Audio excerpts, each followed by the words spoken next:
Olá pessoal, tudo bem? Seja muito bem-vindo ao podcast diário do Rodrigo Lima. Você depois pode rever essa entrevista no meu portal de notícias, o diariodorodrigolima.com.br, e nas minhas redes sociais, no Instagram, no Facebook e no X. Podcast Diário do Rodrigo Lima, na região de São José do Rio Preto, no YouTube, é o maior canal de informações e notícias com mais de 98 mil inscritos. Meu muito obrigado a todos vocês pela audiência também no nosso perfil no Instagram, com mais de 2,5 milhões de visualizações nos últimos 30 dias. Que responsabilidade! Falando em responsabilidade também, hoje o meu convidado aqui, olha, se tiver uma lista que for criada pelo governo do estado para proteger as autoridades aqui no estado de São Paulo, com certeza ele vai estar na lista, é o promotor de justiça, João Santaterra Júnior. Doutor, meu muito obrigado pela deferência de ter encontrado um tempinho de vir bater esse papo aqui comigo no podcast. Imagina, Rodrigo, a gente se conhece de longa data, você é sempre muito ativo acompanhando e auxiliando também. A imprensa é tão importante no auxílio à segurança pública, né?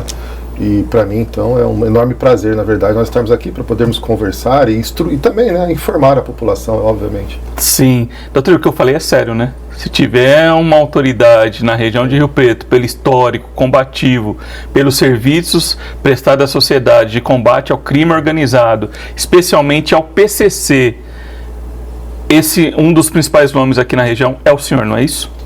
Foram 10 anos, né? 10 anos aqui, 10 anos que eu tenho saudade, até mesmo saudade, porém, com a certeza do dever cumprido, né? 10 anos realmente que combatendo o crime organizado, e uma das principais vertentes nossa de atuação era a facção criminosa, e no caso, quando a gente fala de facção criminosa, é o primeiro comando da capital. Então foram muitas ações, eu não lembro realmente a quantidade de ações só em cima do PCC. O que existia a gente fala isso com muito orgulho, era que o embate aqui, eu tenho certeza que continua com os colegas que me sucederam, o embate aqui na nossa região, que o PCC chama da área 17, conjugando, né, a divisão do estado com a divisão do DDD, né? Então a nossa área aqui é 17, e por coincidência a divisão do GAECO de São Paulo também reflete também esse DDD, acaba refletindo de certa forma o DDD, e era e continua sendo muito intensa, a ponto de, só para ter uma noção, em uma determinada investigação do passado, salvo engano, foi em 2012, quando ocorreram alguns ataques muito graves, principalmente contra alvos policiais, militares. Havia uma determinação, né, como a população, não sei se conhece a expressão, que é a expressão do mundo, né, do PCC, não sabe, uma ordem geral, né, era uma ordem geral para matar policiais, né, e aqui nós conseguimos interceptar conversas que o PCC falava que aqui na área 17 não dava para crescer, que era impossível crescer aqui, era impossível cumprir o salve. Fim de linha. É o fim de linha, a gente sempre fala muito isso, né, doutor? Doutor, inclusive o senhor tem uma obra, um livro sobre o PCC, né? E olha, coragem, doutor, porque não é fácil, né? Essa obra foi fruto do meu mestrado na Universidade de São Paulo, na Universidade do Largo de São Francisco. Eu falo com muito orgulho que, em termos jurídicos, né, não em termos jornalísticos, foi a primeira em termos jurídicos, e eu acredito que não tem muitas mais hoje, que eu me propus a um estudo, na verdade, não foi um estudo, repito, jornalístico. Obviamente que eu me pautei em muitos escritos jornalísticos, em especial para trazer o histórico do primeiro comando da capital, da sua fundação, entre aspas, daquela que era co-irmã no passado, o Comando Vermelho, outra facção criminosa do Rio de Janeiro. Mas aqui a minha proposta foi desenvolver um estudo de aspectos jurídicos, em especial aspectos que nós chamamos no direito penal, que eu tenho 23 anos de cátedra, dogmático penal. Basicamente era propor uma teoria da Alemanha para a incriminação da cúpula do PCC, que chama a teoria do domínio dos aparatos organizados de poder, e que ficou muito mais famosa a partir dos escritos de Klaus Huxin, que foi, não tenho dúvida, faleceu recentemente, infelizmente, um dos maiores autores de direito penal, e eu trouxe aqui, inclusive, para lhe presentear com ela, com uma dedicatória. Obrigado, doutor. Também. Obrigado, Doc. Esse é um assunto que todo mundo tem interesse, até para saber essa sigla que faz tão mal à sociedade, né? Não só no país como um todo, sim, porque está abrindo novos tentáculos, né, doutor? Isso é preocupante, né? É uma obra que tem que ter uma outra edição, hein, doutor? O senhor não pensa em tomar e continuar? Desde que eu terminei, mudou bastante. Já mudou bastante, não. Um pouco mudou a conformação, a forma de atuação. Mas assim, as bases permanecem as mesmas do raciocínio, né? Inclusive a linguagem jurídica, óbvio, né? Sim. Então, não é uma linguagem tão fácil, mas assim, é possível leigo, sim, em especial capítulo 1, 2 e principalmente que... Mas ela é voltada mais a juristas, às estudantes de direito, delegados, promotores, colegas. Quase 400 páginas, doutor. Foi um estudo de mestrado que era para ter sido já um estudo de doutorado. Mas... Sim. Doutor, a gente já conhecia a obra, levando em consideração ela, além da integração dos poderes, vai ser um aparato estatal, não tem como fazer esse combate, né? Não tem... Isso acontece ao longo do tempo, qual é a avaliação que o senhor faz? Eu falo, né, até em termos... Além de vontade política, né? Sim. Que é essencial, né? Em termos até de capacitação, até para membros do Ministério Público, eu também sou professor das escolas do Ministério Público, são várias, né, no Brasil. E quando a temática vem essa, crime organizado, primeiro comando da capital, no aspecto histórico, isso que você acabou de falar, a vontade política, na minha concepção, influenciou muito, infelizmente, para que o PCC se expandisse. No começo, né, no histórico do primeiro comando da capital, nós observamos até mesmo uma ação do Estado para negar o primeiro comando da capital, para negar a existência. Até que isso nós estamos falando anos? Nós estamos falando da época de rebelião do Carandiru, por exemplo, das megas rebeliões que ocorreram lá no passado, já há 20 anos praticamente. Sim. Né, 20 anos. Que lembro, não sei se, acho que o pessoal, né, que você deve ter na memória, que você sempre acompanha a criminalidade, em cima do presídio, numa rebelião, a primeira vez que aparece o lema deles, o lema original, paz, justiça e liberdade. Escrito num pano branco, em letras pretas, e eles fazendo assim, paz, justiça e liberdade, e embaixo, se não me engano, era 1533 ou o PCC mesmo escrito. Né? Ou seja, foi a declaração para o mundo que não adianta vocês negarem, nós existimos, e nós já estamos atuando de maneira forte. Mas naquela época, era forte, mas ainda era possível de ter uma ação firme do Estado para o controle. A negação, na minha ótica, não só na minha, tem vários que escrevem a respeito disso, acabou sendo um problema. Não é? E ao longo do tempo, quanto menos ações rígidas foram impostas, mais ajuda a alastrar. Né? Apesar que agora, né, nos últimos tempos, ocorreram várias ações firmes para o isolamento da cúpula, finalmente vieram, colocando um regime disciplinar diferenciado, graças a um serviço muito bem feito, e a gente tem que sempre louvar isso, do GAECO, especificamente do GAECO, do Núcleo de Presidente Prudente, com um colega que é a maior referência no estudo do PCC, e na verdade no combate ao PCC, que é o Lincoln Gaquia, um amigo que vive sob escolta 24 horas por dia, e já tem acho que uma década ou mais, né? E graças a esse trabalho a cúpula vem sendo cada vez mais isolada, mas precisou realmente do entendimento político que veio, na minha concepção, no governo anterior. Eu não tenho nada a ver com política aqui, eu só estou apresentando um fato só, né? E passou a ser possível isso, e agora está sendo mantido nesse governo também. Aí eu sei que esse governo também está com uma grande linha de combate, por meio, inclusive, do secretário nacional de Segurança Pública, que é o amigo, né, e o anterior Procurador-Geral de Justiça de São Paulo, Mário Sarrubo, também, que está lá também organizando essas ideias. O senhor mantém contato com esses colegas, com esses amigos? Porque o senhor teve atuação também no Conselho, né, Superior do Ministério Público. Fiquei quase... na verdade, eu estou aí no Conselho como que a gente é membro colaborador, auxiliando numa comissão específica que é responsável pelo desenvolvimento de capacitações e políticas nacionais em cima de segurança institucional e inteligência. É o que está se discutindo Atualmente, depois da morte do Dr. Ruiz Ferraz Fonte. Uma das vertentes da segurança nacional é a proteção de pessoas, de integrantes, de membros.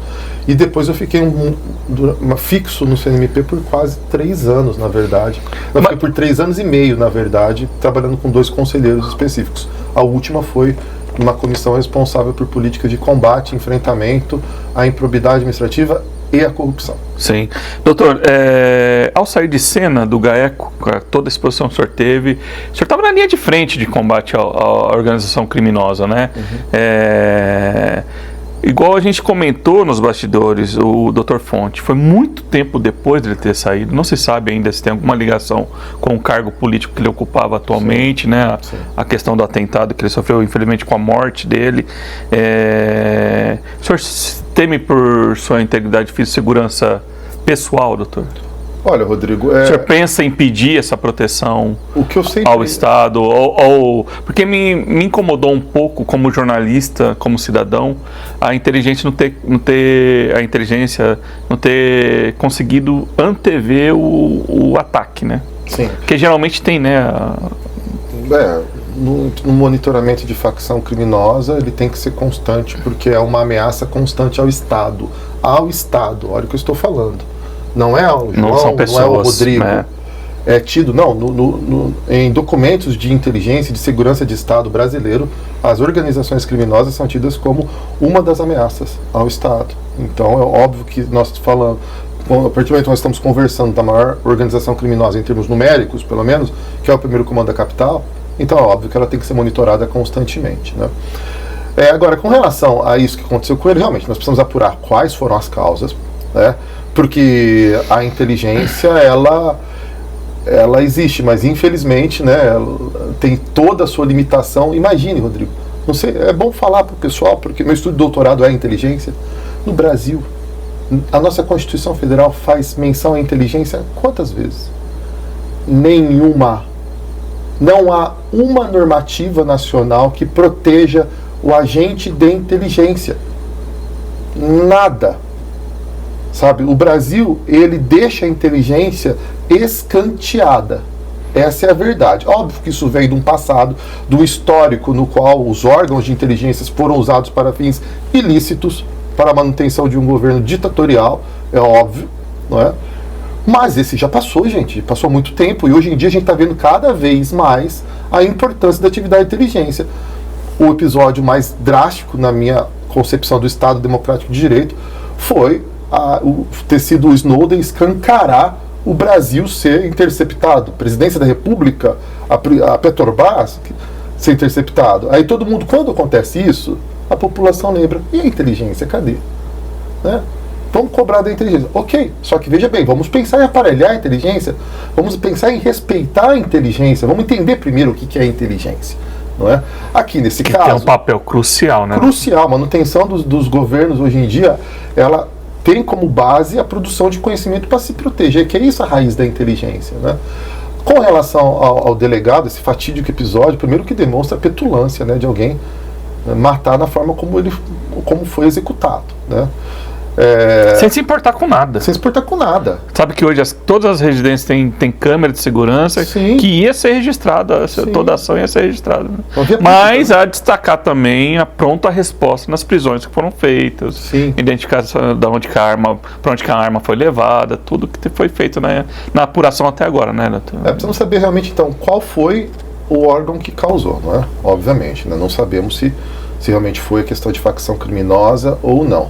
O que eu, entre aspas, um pouco me tranquilizo, é porque na minha atuação eu sempre deixei muito claro para o investigado, para o preso, para o processado, que eu não tinha e não tenho absolutamente nada contra ele. Não é a pessoa. Não tem nada a ver com algo pessoal.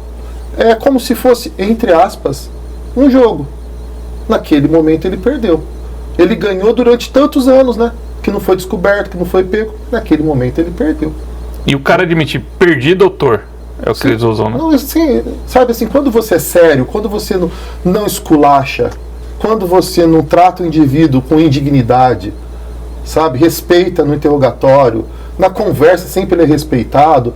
Eu acredito cegamente que não há o aspecto vingativo, né? Sempre vai ficar na cabeça dele que, óbvio, o principal responsável por ter caído aquele e tal, mas para ele querer partir para uma retaliação, ele tem muito a perder também. Eu acredito nisso, que também tem muito a perder, né? Agora, obviamente, né, que se nós percebermos que, e aí sim creio que a inteligência vai diagnosticar que está tendo uma espécie de ação voltada para isso, que na verdade não é uma novidade, né? Eu até escrevo no meu livro, numa certa parte, eu uso a máfia também como sendo um elemento de comparação das técnicas com o PCC. E um dos pontos que eu trago no livro é que a máfia, para demonstrar força no aspecto bélico, em especial a Cosa Nostra, ela fazia mortes de autoridades, né? Entre elas Giovanni Falcone, que todo mundo fala, né?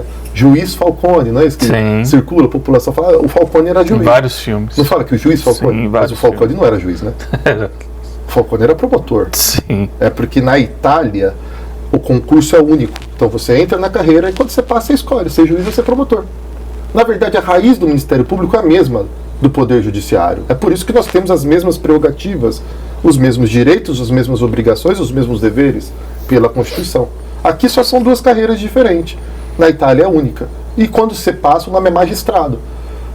Então, tanto quando eu fui uma vez fazer para minha pesquisa de doutorado também uma conversa com a fiscalia, ou seja, a promotoria da Espanha que combate crime organizado, eu fui apresentado como magistrado também, entende? Então... O senhor já tinha conhecimento? O senhor sabia na época? O Falcone, ele era promotor de justiça, o principal responsável pela Força Nacional Antimáfia. E mataram ele colocando quilos de dinamite embaixo de uma rodovia. Quem tiver curiosidade, busca no Google como ele morreu. É impressionante ver o que a rodovia virou, né? Ou seja... Para usar de exemplo mesmo. Para usar de exemplo. Em italiano chama cadavere excelente.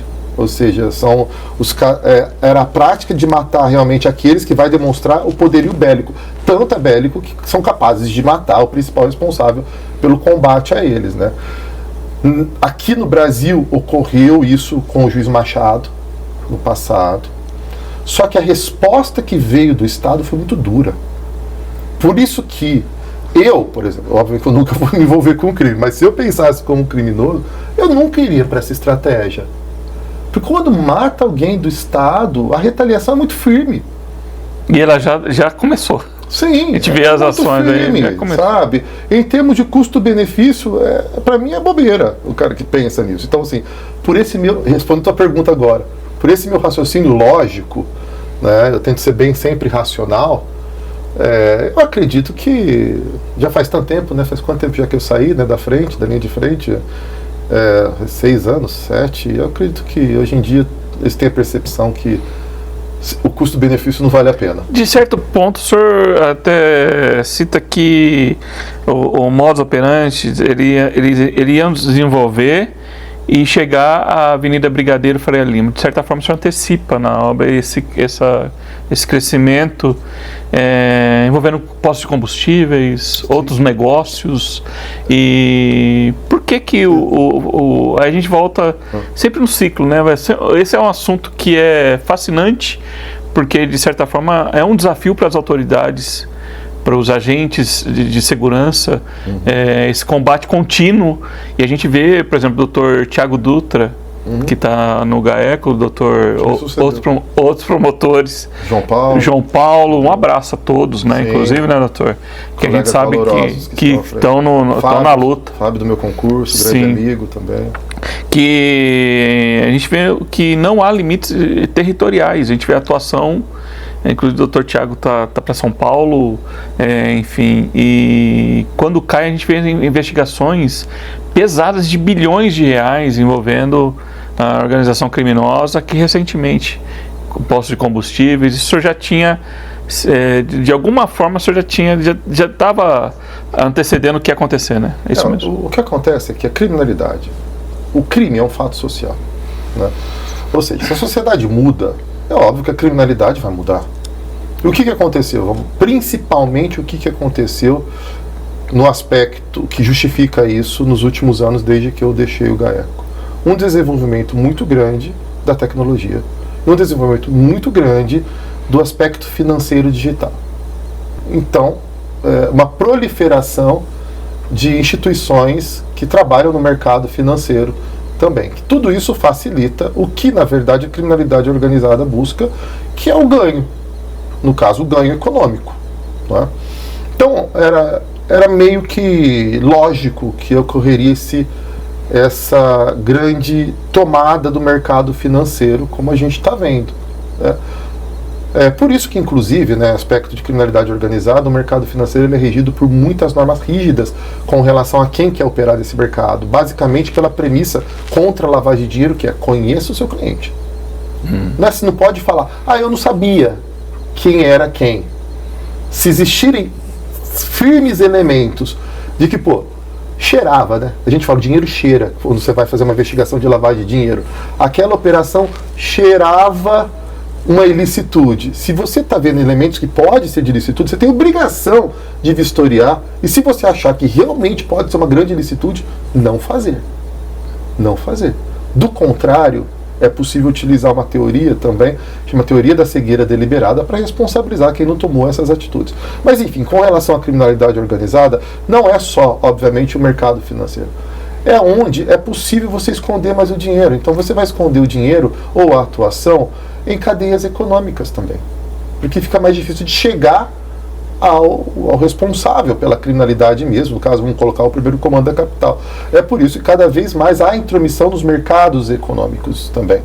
Em razão disso, até o ano passado, eu deixei o Conselho Nacional no final de março.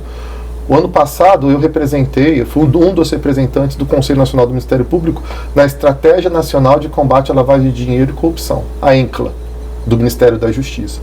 E lá integrava o gabinete, né, que era até responsável por deliberar a respeito das propostas, e também poderíamos aproveitar propostas. Né?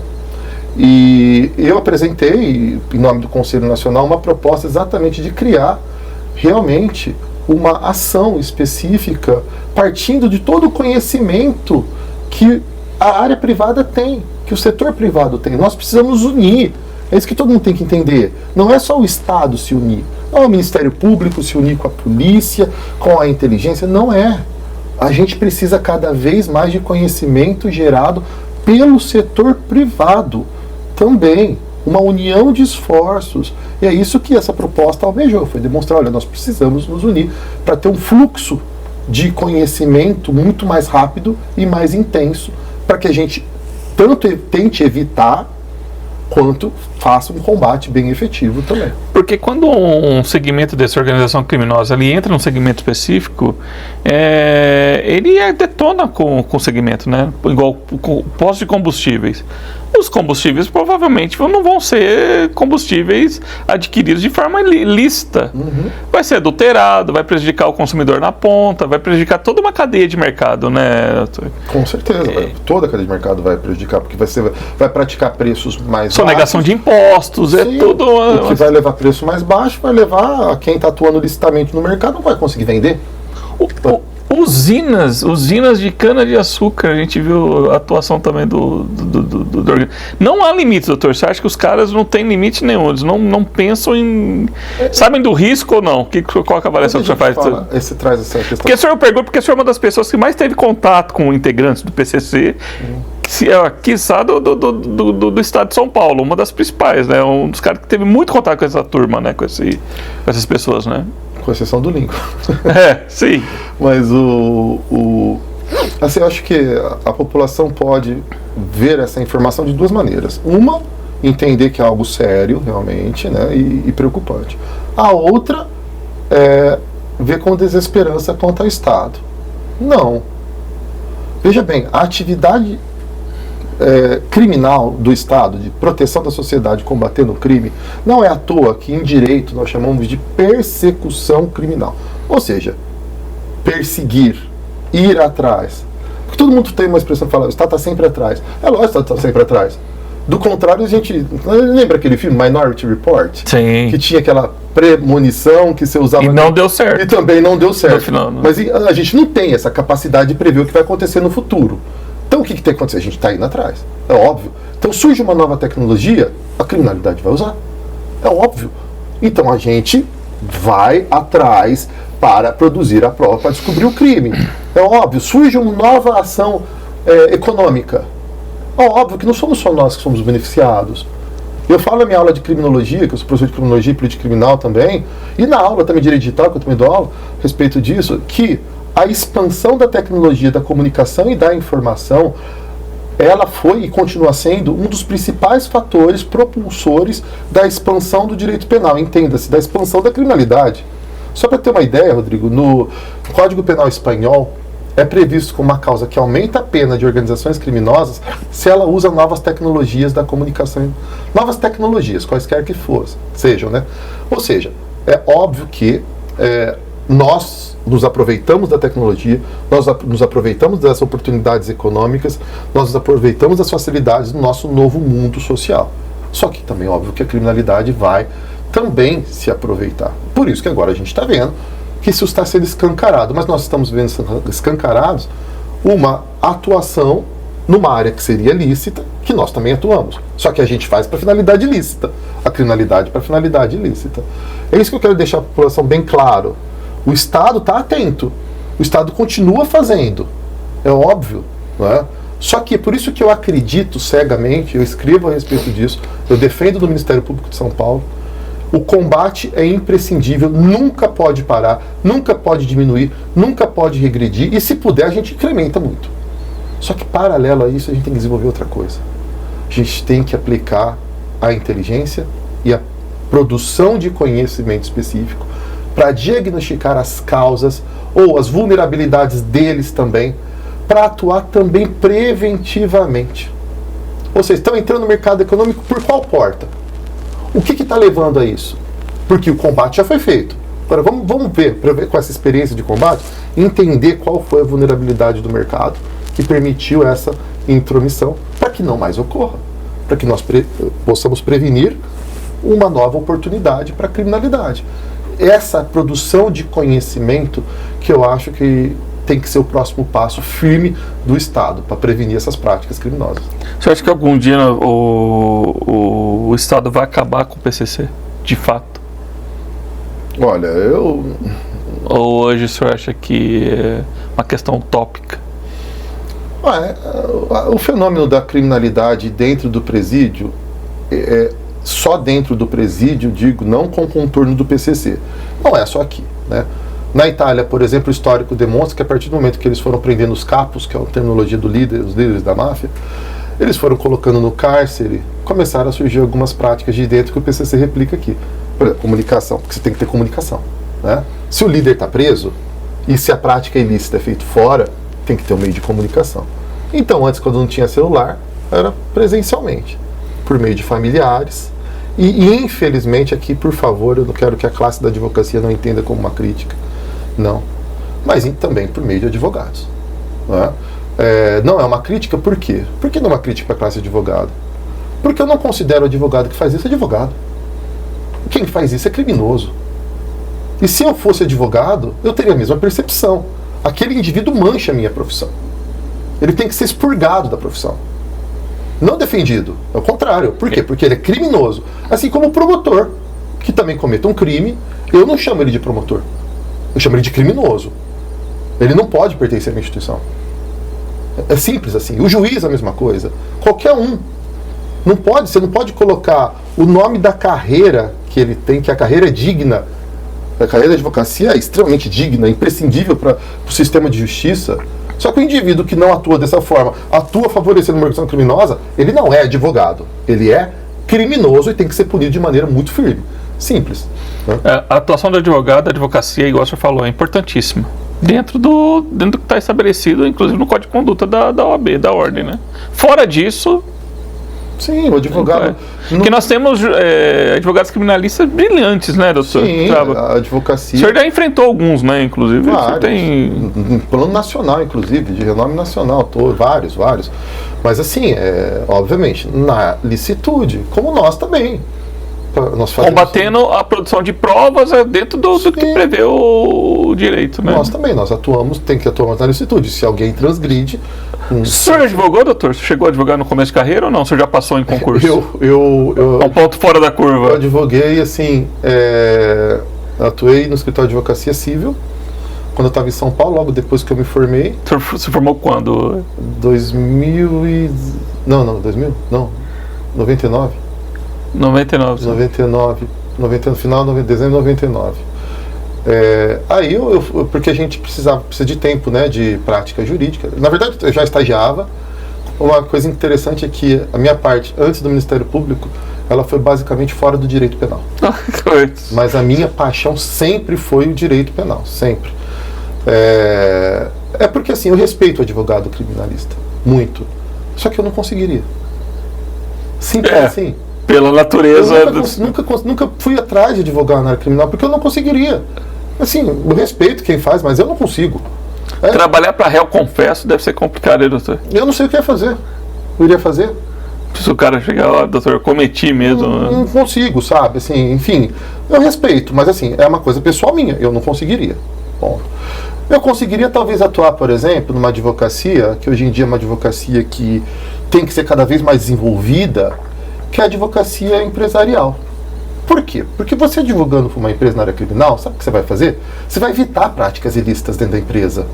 O setor hoje em dia, que a gente chama de setor de compliance das empresas, é imprescindível. Eu já fiz investigações. Eu atuei, por exemplo, na Força Tarefa da Lava Jato, também, né, no setor eleitoral, que veio para cá. E a comunicação com os advogados das empresas era imprescindível. O apoio deles, imprescindível. JBS, Odebrecht. Trabalhou com... Imprescindível, é isso que a gente precisa, sabe? Essa atuação preventiva, o advogado nessa área ajuda muito. Porque quando o senhor requisita uma informação, ela já está, o advogado está ali para facilitar, né? Não tem... É porque o advogado da empresa ele foi colocado lá exatamente para isso. Para dar todas as diretrizes, orientar para evitar os desvios de conduta interna, e um deles é o crime. Não é? Então, há interesse da empresa, né? A gente está pensando na empresa, está pensando na pessoa física que está lá. Evitar isso e coibir também aquele lá que desviou. Entendeu? Então, por isso que esses setores são cada vez mais imprescindíveis. Por quê? Porque imagine, qual a diferença de uma empresa para uma organização criminosa? Eu escrevo isso num capítulo de um livro que a gente soltou, sobre fraude fiscal estruturada. Né? A diferença é o que é feito com o objetivo da prática dentro. Uma organização criminosa, o objetivo é ilícito. A empresa é lícito. Porque se a gente observar os contornos, em especial hoje em dia, da lei que determina o que é uma organização criminosa, você tem uma união de pessoas, você tem uma estrutura organizada, estruturada, com divisão de tarefas. Olha, todos os requisitos. A diferença é que a organização criminosa é para a prática de crimes e a empresa não. Eles usam, por exemplo, um lucro para crimes, para comprar eventualmente algum armamento? Não, não só isso, né? A empresa é voltada também para praticar os crimes. Sonegação de impostos, aí tem outras questões. Diversos crimes. Lavagem de dinheiro. Então, só para dizer a importância que tem esse advogado dentro dessa empresa. Por quê? Porque como uma organização criminosa é algo fechado, é muito difícil você também saber o que acontece dentro de uma empresa. Muito difícil. Eu já fiz investigações, aqui não vem ao caso relembrar, mas é uma que foi de criminalidade organizada de empresas, muitas empresas, né? Ficou muito famosa aqui na região, inclusive, né? E para chegar num escalão acima de empresas nacionais, muito difícil compreender a estrutura interna, o que acontece lá dentro, os procedimentos internos. Se você não tiver um setor específico, né, que ajude, e é por isso que eu defendo no Brasil que nós tenhamos uma firme resposta à punição da empresa também. É imprescindível punir a empresa hoje em dia. Porque a partir do momento que você pune a empresa para evitar ser punida, ela tem a obrigação de fiscalizar o que acontece dentro dela. Essa obrigação já existe aqui no Brasil, vamos deixar claro, por meio da lei anticorrupção, que parece lei anticorrupção que se aplica à pessoa física. Não, aplica à empresa só. E não aplica no aspecto penal, só no aspecto civil também. Mas foi uma grande evolução, institui a obrigatoriedade do compliance interno nas empresas, mas enfim, da gente precisa evoluir muito, Rodrigo. Sim. Doutor, a gente está comentando nos bastidores, você está escrevendo mais quantos livros? Que eu iniciei? Uns 4. 4? Quanto tempo, em média, para uma obra dessa O senhor leva pro filho nascer, né? Olha, ultimamente eu não consigo nem escrever meu doutorado, esse é o problema, né? Tem a ideia? Não, já tenho escrito, já comecei algumas escrito partes mesmo, já. Meus alunos da graduação me cobram um livro de criminologia e política criminal que eu tenho 75%, não consigo terminar. É uma área carente, doutor, de obras, de estudos, como... A minha ótica, com qualidade. A minha ótica da criminologia e da política criminal, ela é uma ótica específica. Infelizmente, nessa ótica, na minha percepção, infelizmente, tem uma visão um pouquinho monocular do problema crime. E geralmente é uma visão só em prol do criminoso. Né? Se esquece que o combate ao crime, funcionalmente falando, finalisticamente falando, ele é feito para a vítima. Desculpa, eu tenho autores que falam que o processo penal ele é feito para proteger o réu. Também, o Estado não pode se exceder nunca. Eu sou um árduo defensor, sim, das regras serem seguidas no processo penal. Só que não é essa a função do processo penal. A função do processo penal é instrumentalizar a proteção estatal para a vítima. Se eu não pensar assim, é o que eu falo para meus alunos, se eu não pensar assim, como é que eu posso aceitar que eu vou, na minha atuação, pegar um indivíduo e colocar ele dentro de uma cadeia? Porque é algo extremamente ruim para o ser humano ser preso. Como que eu vou aceitar que eu tô colaborando para ser feito isso? Uma coisa ruim da minha vida. Eu me pauto por questões muito sérias e muito rígidas de fazer o bem para o próximo. Por que eu vou aceitar isso? Rodrigo, se eu não penso que eu estou fazendo isso para proteger alguém, para proteger a vítima, para proteger a sociedade. Então qual que é a função do direito penal e processo penal? É proteger. Fazer justiça, doutor. Sim, fazer justiça. Justiça significa proteção a nós. É isso. Não é? Nada, não excedendo, nunca. Só que é essa função, entende? Por isso que eu falo que a minha raiz toda de estudo é a segurança do ser humano, em todas as formas que ele pode ser lesado. Sim. Doutor, teve algum episódio que o marcou na sua atuação frente à GAECO, alguma situação que o senhor nunca mais leva para a vida e fala, nossa, alguma questão assim que o senhor, algum momento que o senhor falou, meu Deus, isso vou levar para sempre na memória, no coração, o senhor fala assim. Em qual aspecto? Em todo aspecto, no aspecto profissional, na questão de atuação mesmo. Alguma ameaça que o senhor recebeu de algum criminoso, alguma situação. Olha, as ameaças que só no último. O promotor tem porte de arma, né? O senhor tem porte de arma, tem tudo. Passa com alguma questão de segurança. Então, com relação, vamos no aspecto da ameaça, no último ano meu de GAECO, porque era pesado, foram 4. Né? Chegamos a ter escolta, família. Mas não é isso que marca. Sendo bem sincero, sabe? Uma delas, inclusive, eu sei quem fez. Sei muito bem. Chegou por escrito? É uma maneira covarde, né? Manda carta anônima, né? Carta anônima. As cartas anônimas falando da minha família, com detalhes, tudo. Vistoriou minha vida. E eu sei quem fez. Espero que assista o seu podcast. Ponto. Eu sei quem fez. Sim. Covarde. Complicado. Só que assim, conseguiu causar o oposto, sabe? Isso só causa o quê? Em quem trabalha sério, sabe o que está fazendo certo. Sabe o que causa, Rodrigo? Eu que sempre tento manter uma atuação objetiva, desculpa, quando você vê o nome da tua filha de 1 ano numa carta, você fala assim, meu aspecto objetivo, desculpa, né? O cara quer trazer pro lado pessoal, tá louco? Pessoal. Eu não tô indo pro lado pessoal nunca vou pro lado pessoal. Pra mim, desculpa a expressão, mas é uma conduta estúpida. Provocar quem tá te fazendo a tua investigação, pra mim é burra. Tudo de burra. Não vai me coibir, não vai fazer eu parar de fazer meu trabalho. Então, assim, nesse aspecto, foi um episódio que, assim, foi o único, acho que na minha vida, que eu tive um pouquinho de subjetividade. Confesso. Não deixei de fazer o trabalho objetivo. Porque envolve a família, né? Não aumentei nada. Não aumentei, nunca faria isso. Mas aquela vontade duplicou. É óbvio. Porque mexer com a família é uma questão que a gente... Agora... É inegociável, né? Não. Se você... Poxa... Nem família, nem entes queridos próximos, amigos, assim, eu sou leonino, né? Para quem acredita nisso, eu defendo com muito, sabe? E fora isso, investigações específicas, a que mais me marcou mesmo não foi PCC, não foi essa criminalidade também que fez essa ameaça, foi uma atuação que nós fomos chamados a auxiliar na época daquele caso da pedofilia, que o senador Magno Malta também estava envolvido, a CPI da pedofilia. Criança, né, doutor? Por quê? Porque nós pegamos o caso já depois que, infelizmente, um péssimo trabalho feito pela Polícia Civil na época. Péssimo. Ou seja, para a gente reconstruir aquilo que já foi destruído é muito difícil. Então, nós, para tentarmos reconstruir, colher as provas, é bom a população saber, porque acho que a gente não trabalha assim pouco. Eu falei para os meus colegas, nós vamos no sábado, porque a imprensa já estava muito, você lembra? A imprensa estava muito lá em Catanduva, mas no sábado ninguém ia esperar que alguém do Ministério Público fosse fazer uma diligência.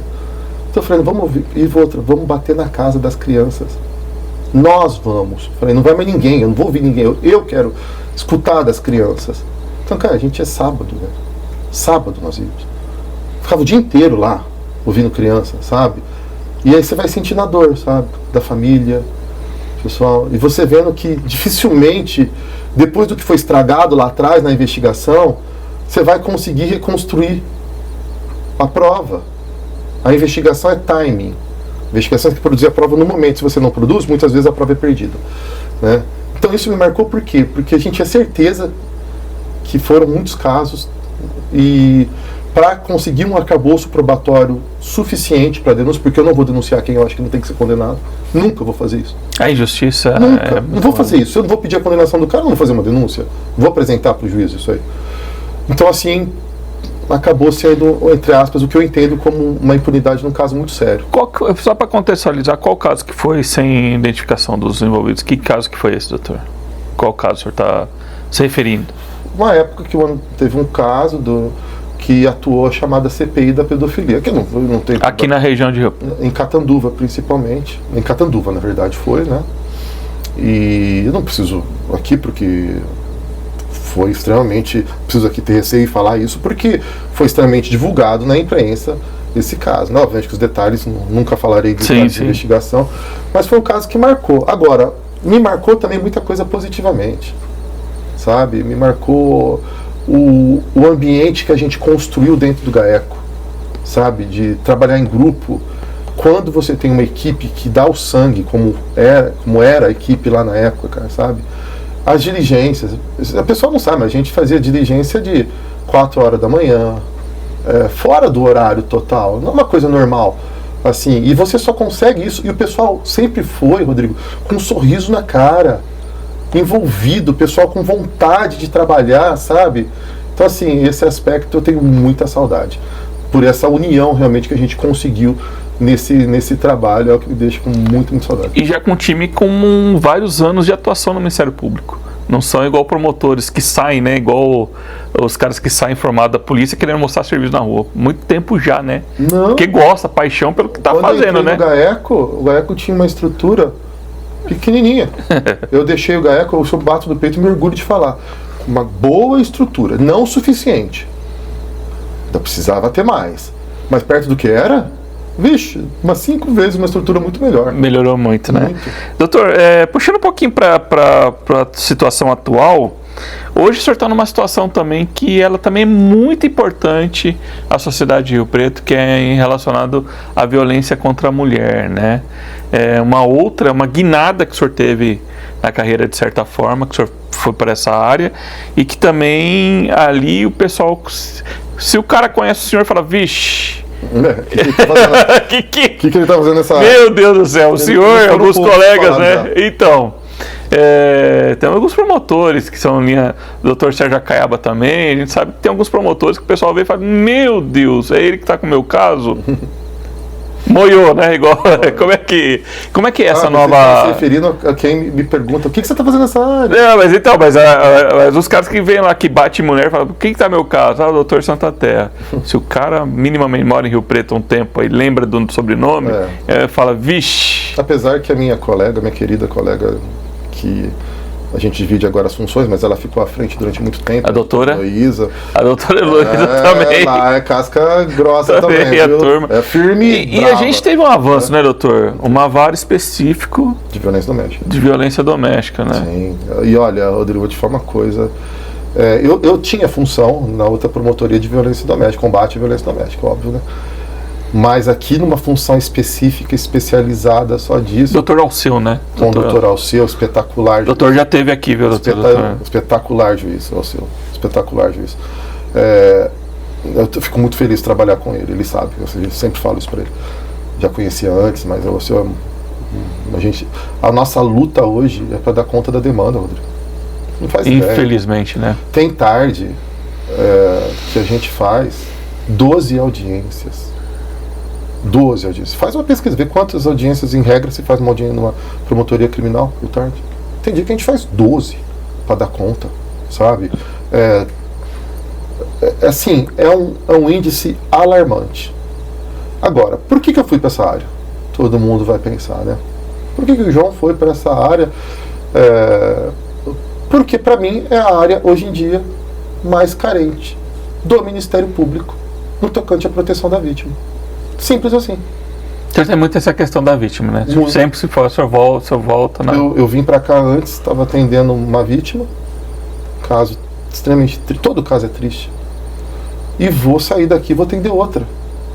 Elas batem, elas querem conversar, estão extremamente vulneráveis, extremamente, sabe? Por quê? Porque é um fenômeno criminológico que acontece num ambiente que é um ambiente no qual a vítima olha para o seu lar e ela tem que ver. O lar para nós é segurança. O lar. Não é à toa que a Constituição expressamente fala que o domicílio é inviolável. Por quê? Porque é lá onde a gente tem a nossa intimidade exercida da maneira mais ampla. Então é óbvio que você não vai imaginar que você vai ser vítima dentro do seu lar. E por aquele ou aquela, independente do sexo ou do gênero, obviamente, né? Mas que você vai ser por aquele que te prometeu amar e cuidar. Então a vulnerabilidade é muito grande. E se a gente não tiver, quem atua nessa área, não tiver a percepção humana de atender a vítima, sabe, deixá-la falar. Eu não tenho preocupação quanto tempo eu ficar atendendo uma vítima. Tem vítima, a semana passada, a vítima bateu, não sabia, bateu lá no gabinete, 2h15. Eu vou ouvindo. Ela saiu 5h15 da tarde. Não tem problema. Mas saiu aliviada. Sabe? Isso que é o... E na certeza que o Ministério Público vai auxiliar, sim, vai ajudá-la. Sim, essa é a questão. A vítima é do Ministério Público a obrigação de cuidar. Nós temos que cuidar da vítima. O senhor já toma medida na hora, doutor? Sempre. Se precisar alguma medida de proteção? Sempre. Medida protetiva, alguma questão que... Prisão. Teve um caso recente que um indivíduo condenado por estupro de menina estava fazendo contato e forçando a mãe da menina, que na verdade é a esposa dele, a ver se ela mentia para aliviar para ele. A mãe veio e me procurou na hora. A gente até faz gravado para ir mais rápido. Manda o link pro juiz e fala: isso aqui é passando no curso do processo. O cara está condenado agora. Não, não tem como que ele vai forçar uma testemunha aqui? Foi preso. Quando a Polícia Civil prendeu, ele, acho que não perceberam que ele estava com o celular, ele lá de dentro da delegacia mandando mensagem para a mulher ameaçando. E ela me ligou na hora. O cara não tem noção. Eu liguei na delegacia, ou seja, foi preso em flagrante por essa prática também, não é? E vai ter mais um processo dele contra agora também por essa prática. Absurdo. Outra equação no custo do processo. Entendeu? Assim, tem indivíduos que não adianta. Ou aí a prevenção não vai servir mais nada para ele, sabe? Aí o Estado tem que ser muito e muito firme, realmente. O Estado tem que falar firme para ver se o cara para, né? de fazer isso, é impressionante. Agora, os casos que mais me marcam mesmo são os casos na violência doméstica. Eu falo seriamente que eu terei mais casos que mais vai me marcar na vida do que os casos do GAECO, em termos de lembrança, de vulnerabilidade da vítima, sabe? Que são casos muito tristes, Rodrigo, muito tristes. E ela é uma área que tem gente que tem aquele aspecto machista. Isso é coisa de mulher. Mimimi. Nessa vítima eu estava atendendo, ela mostrou um áudio, ele brigando com ela, e ele usou uma expressão assim: você fica falando para todo mundo que acontece aqui em casa, que bate. Imagina, ninguém pode interferir, ninguém meter a colher aqui no que a gente tem. Ou seja, ninguém pode. Eu acabei de representar 2 indivíduos que viram uma mulher muito machucada na frente, o cara falando que tinha batido e eles não fizeram nada. Exatamente porque você tem obrigação, sim. Você tem obrigação, sim, de delatar. Sim. Senão é uma omissão de socorro. Até mesmo uma omissão de socorro pode configurar. Sim. Doutor, dentro dessa nova atuação do senhor, geralmente quais os crimes praticados pelos homens? Muita lesão corporal. Muita lesão corporal. Para se provar também, a gente viu recentemente, sua mulher só faltou cadeira de roda, né? Porque o cara machucou ela muito, né, doutor? Mas aquele lá, a denúncia foi minha. E assim, a imputação dele, a polícia agiu rápido. Aliás, saudar o delegado Vitor lá da DDM, que fez um excelente trabalho, né? E a gente espera que a condenação seja muito severa. Ele está preso. Eu acredito que não sairá até o julgamento, não sairá.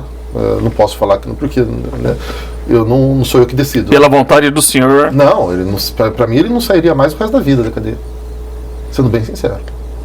Sabe, porque... E outra coisa, a frieza demonstrada, o tanto que subjugou a mulher, e tanto que eu o denunciei por tortura, cárcere privado, inúmeras lesões corporais, tentativas de estupro, crimes pesados, que a gente espera uma pena... Do marido contra a própria mulher. No caso, era namorado, né? Namorado, né? Sim, o companheiro, né? Mas eu espero uma sanção muito pesada contra ele, porque isso não se faz com nenhum ser humano. Isso se faz com um animal, né? Você sabe o que é isso? É a certeza de que a mulher, não é ser humano.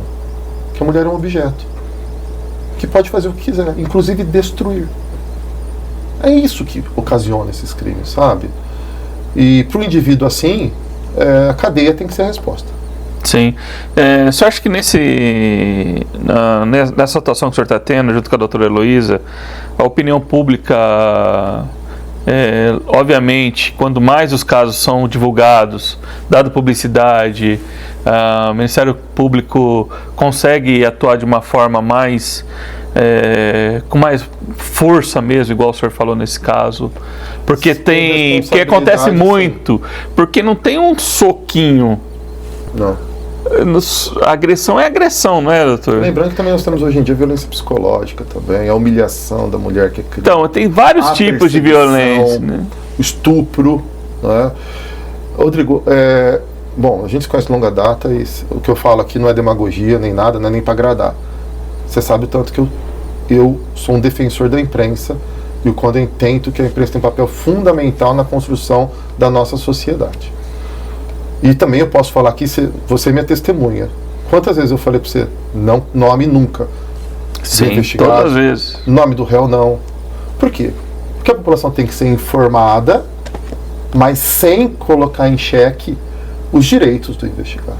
É óbvio, não é? Só que assim, casos... Porque senão a gente tem outro lado. A justiça pelas próprias mãos, os vizinhos querer, né? Exatamente. Vai gerar uma outra situação que pode... A população tem que saber e tem que dar uma confiança para quem resolveu ir para essa profissão. Que não é uma profissão que tem que ser mais digna que outra, nunca, todas as profissões são iguais, só que é a profissão que a gente exerce. Então, assim, tem que confiar. O papel também, o Estado se constrói, o Estado nossa sociedade se constrói a partir da confiança que a sociedade tem em quem assume esses papéis. Então, para isso, sim, a população tem que saber, sim. A gente erra, ninguém é perfeito, é óbvio, só que vontade não falta, e nem dedicação. Quando a população tem essa certeza, eu tenho certeza que essa vontade de fazer justiça com as próprias mãos, ela diminui, né? Vive mais tranquila, inclusive, não é? E é isso que a gente busca por meio do direito penal, tanto que é que a gente chama, né, no aspecto, né, para os alunos nossos de graduação, a pacificação social. Esse é o objetivo do direito penal. Sim. E hoje o MP conta com todas as ferramentas necessárias para fazer esse trabalho de apuração, de investigação. Há muita questão do uso da tecnologia também, inteligência artificial. A legislação tinha que evoluir muito ainda. Né? Tinha que evoluir muito. Não, no limite da legislação. A legislação, né, tinha que evoluir muito para compreender principalmente essas questões da tecnologia. Infelizmente, não só a legislação, infelizmente nós nos deparamos, e não é pouco, com decisões dos tribunais, porque aqui eu devo dizer uma coisa, viu? Os juízes aqui de primeira instância, ou seja, que atuam aqui, o primeiro juiz que recebe a gente chama de primeira instância. Eu afianço para a população que os juízes aqui, não estou com demérito para o tribunal, pelo amor de Deus, sim, mas é que eu não tenho contato com o tribunal, né? Mas os juízes aqui todos são muito comprometidos.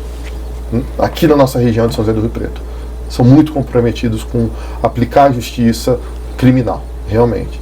O problema é que algumas teses acabam subindo, e uma interpretação que eu respeito a interpretação, só não concordo.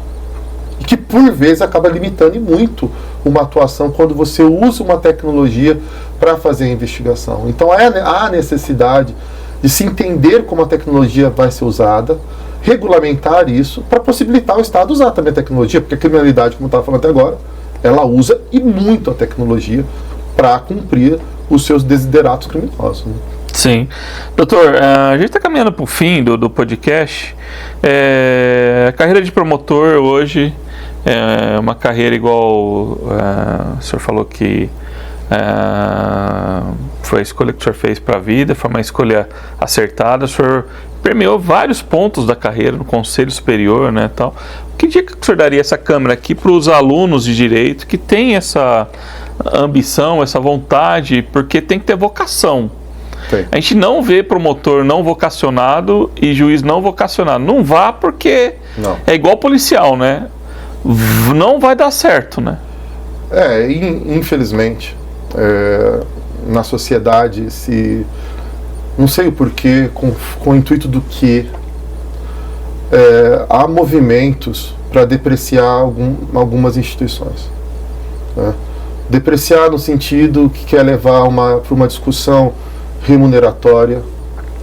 Não estou falando aqui, não quero trazer isso que é um tema polêmico, mas nunca vou olhar para o lado da população brasileira extremamente carente, que é um absurdo hoje em dia que a maioria da população vive com o salário mínimo. Nós temos que lutar para isso ser estipado, para cada vez mais a gente aumentar o poder aquisitivo da população como um todo, né? Mas assim, leva uma discussão para depreciar para uma discussão que querem levar para um fundo do quanto essas carreiras acabam recebendo, né? Eu nunca fui promotor para ganhar dinheiro, nunca, tanto que na nossa carreira há uma possibilidade, que é uma possibilidade justa. Se você faz o trabalho de mais de um, você não pode ganhar o mesmo salário, né? Óbvio. Se você faz o serviço aqui, você faz outro, você vai ganhar por 2, né, Rodrigo? Qualquer pessoa é assim. Eu nunca busquei o que a gente chama de acumular. Eu acumulei na minha vida acho que 2 vezes, porque 2 colegas do coração me pediram para ficar no lugar deles, para auxiliar. Nunca busquei isso. O que eu busco realmente é ser promotor de justiça. Só. E eu sempre falei isso, desde que eu comecei. Eu tenho a possibilidade de fazer o bem para as pessoas e ainda ganhar por isso. Então, óbvio que eu tenho que ser feliz com a minha profissão. Agora, se alguém quer entrar na carreira do Ministério Público achando que a motivação vai ser ter um conforto salarial, está muito equivocado. Não é. Se você entrar com esse pensamento na carreira, eu vou te falar de fundo do coração que eu não te quero na carreira. Eu não quero, eu prefiro que não entre. Não. O Ministério Público você tem que entrar sabendo que a sua função de todos os dias vai ser defender a sociedade, em diversos aspectos. Todas as atuações cíveis, na atuação criminal. É isso. Você quer ser promotor? É para isso. Promotora? É para isso. Não é? O aspecto econômico, ele tem que ser um mínimo para que a gente exerça a nossa função com segurança. Não é? É óbvio. Né? Mas, ainda que não fosse isso, eu afirmo que eu seria promotor da mesma forma. Sim, e aí fica a dica, né, doutor? Porque também os colegas, o Ministério Público é um órgão que sofre muita crítica. Sim. Sempre está a atuação dos promotores, porque você tem que tomar uma decisão. Se você denuncia ou não, uma parte da sociedade já fez um trabalho correto, para outra parte, não. E aí tem muita coisa envolvida, né, doutor? Envolvida interesses, né? E a gente sabe que os promotores não são envolvidos a interesse. Não pode. Que tem que ter uma atuação rígida dentro do que prevê a Constituição e as leis. Basicamente é isso. Um amigo meu promotor falou, olha, Rodrigo, o que eu faço é o que está na lei. Ponto. Eu vou lhe confessar uma coisa minha, né? Eu ia falar confessar coisa pessoal, mas óbvio, confessar tudo é pessoal, né? Seria um pleonasmo. Mas assim, eu, agora que eu atuei aqui em Rio Preto, mas a função era uma função, não é um cargo. Né? E eu esperei bastante para vir para cá, como promotor fixo aqui. Uma das minhas preocupações antes de vir foi: eu sou riopretense, com muito orgulho, amo minha cidade, amo a nossa cidade, amo. E obviamente você tem contato com pessoas. Né? E a minha preocupação sempre foi, num caso específico, né, alguém chegar em mim para achar que porque me conhece. Ainda que todos os meus amigos saibam que não venha. Fazer um pedido. Não faça esse pedido. Não venha. Não faça o pedido ali. Eu deixar de ser amigo do Pô, doutor, eu conheço o amigo que perdeu a cabeça com a esposa e tal. Não venha. Não venha. Teve episódio de advogado que me conhece, de longa data, que atua no processo e que resolveu atuar no processo que eu já estava. Eu falei, se alguém tiver que sair, vai ser você. Porque eu estou aqui atuando, fazendo meu papel. Você está entrando no caso. E saiba que eu vou ter uma cautela redobrada para eu não estar... para ninguém achar que eu estou privilegiando porque a gente se conhece. Nunca. Eu tenho uma coisa que eu realmente sou muito preocupado, é com alguém desconfiar esse aspecto. Nunca vai acontecer. Aconteceu recentemente, uma amiga da minha irmã fica ligando para ela, mandando mensagem, querendo que a minha irmã de alguma forma favorecesse comigo. Só que todo mundo está bem escolado. Ela só responde assim, ó: você tá doida. Ele nem dá brecha nem para eu falar nada de trabalho. Eu nem vou falar para ele. Você vá na promotoria, use os canais que toda pessoa vai usar. Porque eu não vou fazer esse papel. Não faço esse papel. Porque abriu precedente. Não é nem precedente, não tem como. Não, abrir o precedente, o seu pessoal. Não tem como. Não tem como. Eu falei da DDM recentemente, se alguém chegar aí, que me conhece, querendo falar que me conhece, você prende em flagrante. Porque está cometendo um crime de favorecimento pessoal, falando que eu estou fazendo alguma coisa. Favorecimento pessoal não, ai, do céu, desculpa, agora tem um tipo penal específico. Eu falei, não, eu nunca dei autorização, nem vou dar autorização para alguém chegar e falar em meu nome. Nunca. Não vou fazer isso. Não tem. Imagina. Tá certo. Doutor, você viu como é que passa rápido o nosso bate-papo? Quero agradecer demais a presença do senhor. Passou até um pouco do tempo que eu tinha combinado com o senhor, porque eu sei que o senhor tem o horário, o senhor falou que tem que atender as pessoas. Faltou algum tema, alguma colocação que o senhor gostaria de fazer à população de Rio Preto? É uma oportunidade única de trazer. Já fazia um tempo que eu queria trazer, ainda mais depois que eu tomei conhecimento que o senhor assumiu essa função lá envolvendo a questão da violência contra as mulheres. E assim, eu imagino, hein, o pessoal vai ficar mais esperto aí com o senhor, doutor Alceu também, doutora Heloísa. A gente está sempre conversando, sempre buscando. E os caras, depois que aprontam, doutor, eles não querem virar notícia, né? Não querem que vá para publicação, não quer que a família fique sabendo que ele bate na esposa, mas não tem dessa, né? Os caras têm que saber o lugar Se fizer, vai responder e ponto, né, doutor? Então eu agradeço demais a presença do senhor aqui. Que o senhor traga os outros livros. São mais 4, fica aqui já aberto o convite para a gente ao longo. Vai levar alguns anos, pelo jeito, né, doutor? Algum tempo a mais para escrever. Eu acabei de soltar um, não falei também, mas aí coordenando o livro. Um livro de matemática imprescindível, pode ser até o objeto de uma outra conversa, que a população não sabe o que é esse direito, que é o direito à proteção de dados pessoais. Essa também é outra, precisa dar um outro podcast. Soltamos um livro específico nessa seara sob a ótica do Ministério Público. O Ministério Público age sobre isso, então também é outra temática. Agora, para a população, o que a gente tem, eu dizer primeiro, né, o que eu sempre falo e não é mentira, é que realmente, Rodrigo, eu conheço aqui você, conheço vários colegas seus da imprensa de longa data, faço questão de atender a todos, não é para eu me autopromover, é porque eu sei que a população precisa ser informada. Sim. Ela precisa ser informada, sabe? E infelizmente poucas pessoas têm hoje em dia coragem de dar a cara a tapa. Porque quando você vai para uma entrevista, você também fica sujeito a críticas. E críticas construtivas são sempre bem-vindas. A gente sempre tem que evoluir na nossa profissão. Eu evolui muito. Desde quando eu comecei no GAECO, muito. O senhor não viria no podcast naquela época? Não viria. Eu sei disso. Não viria, né? A gente evolui bastante, e é bom isso, a experiência traz isso, né? Agora, a população tem que, repito, dar um voto de confiança também, né, para quem resolve se dedicar a essa área. Repito, não é uma área nem mais digna, nem menos digna que qualquer outra profissão. Só que é muito difícil. Sim. É muito difícil também, sabe? É atuar todo dia. Eu falo que ninguém vai bater no gabinete para chegar lá, João, eu lembrei de você, eu passei aqui para saber como é que você tá, a vida, para contar uma coisa boa. Não tem. Só bate lá problemas o dia inteiro, não é? E a gente que se propõe a isso, é óbvio. Doutor, só para a gente estar fechando também, a questão da falsa denúncia da mulher também que quer prejudicar o cara. É fácil identificar, não é?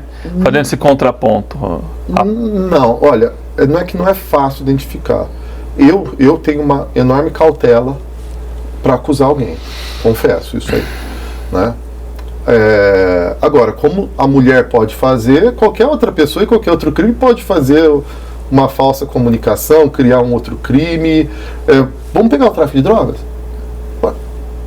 Quantas vezes já não circulou que pode ter, não estou falando que isso ocorre nem nada, mas o policial colocando droga, prendeu alguém. Então assim, não é... Porque tem essa mística também, né? Também. A mulher inventa muito. Calma. Não estou falando que pode não ocorrer. Sim, mas assim, veja bem, tudo tem que vir com um lastro probatório. Eu tenho uma cautela enorme para verificar, e eu me apoio em elemento objetivo. Então, por exemplo, vamos pegar a violência, a lesão corporal. Não é que é só a palavra da mulher. A mulher narra com detalhes o que aconteceu. Aí a gente vai ouvir o cara, o que ele tem a dizer. Mas tem coisas que ele falou que não tem como ter acontecido. Simples. Outra coisa, ela narra. Ela vai e faz um exame. Ele bateu assim, dessa forma. Olha só. Não só exame, foto. Deu um soco. O olho tá assim, ó. Soco no olho. Como é que a mulher vai se dar um soco no olho? São coisas assim que... O que eu preciso mais para o cara? Entendeu? É óbvio que pode ter um caso ou outro. Como eu sei que vai chegar para mim um caso assim. Só que se acontece isso, Rodrigo, a gente apura e aí inverte. Aí a responsabilizada vai ser ela. Vai ser ela. Como se o policial colocar a droga lá, vai ser ele. Como qualquer outro. Como se alguém falsificar uma coisa também, para usar no processo, em prol dele mesmo, vai ser ele também responsabilizado. A gente tem que tratar vítimas como vítimas, independentemente de quem seja. E temos que tratar quem vai ser investigado da mesma maneira, objetivamente. Tá certo. Doutor, eu agradeço o senhor mais uma vez, muito obrigado pela presença. E olha, eu agradeço você também que acompanhou esse bate-papo com o doutor, promotor de justiça, o doutor João Santa Terra Júnior, com atuação aqui em Rio Preto, em São Paulo, Brasília, agora falou Lava Jato também, muito serviço prestado à sociedade de Rio Preto. Obrigado. Muito obrigado, viu, doutor? Obrigado você depois pode rever essa entrevista no meu portal de notícias, o diário do rodrigolima.com.br, e nas minhas redes sociais, no Instagram, no Facebook e no X, o antigo Twitter, porque você sabe, jornalismo aqui tem lado. Um abraço e até a próxima, turma!